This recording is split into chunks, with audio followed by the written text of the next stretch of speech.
అందరిలానే నేను ఒక సాదాసీదా అమ్మాయిని. నేను మా ఊరు దాటి సిటీకి రావడానికి మా నాన్నతో ఎంత పెద్ద యుద్ధం చేశానో, సిటీకి వచ్చాక ఇక్కడ పరిస్థితులు అలవాటు అవ్వడానికి అంతే పెద్ద యుద్ధం చేశాను. ఆ యుద్ధంలో నా తప్పుల్ని తిట్టి, అవసరమైతే కొట్టి నన్ను చిన్న పిల్లలా చూసుకున్నాడు మా బావ.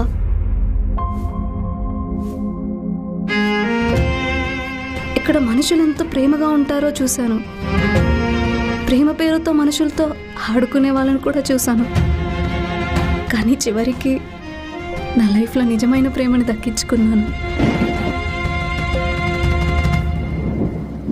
ఆ ప్రేమకిప్పుడు ఇంకో పెద్ద సమస్య వచ్చింది. 2 రోజుల్లో మా పెళ్ళి.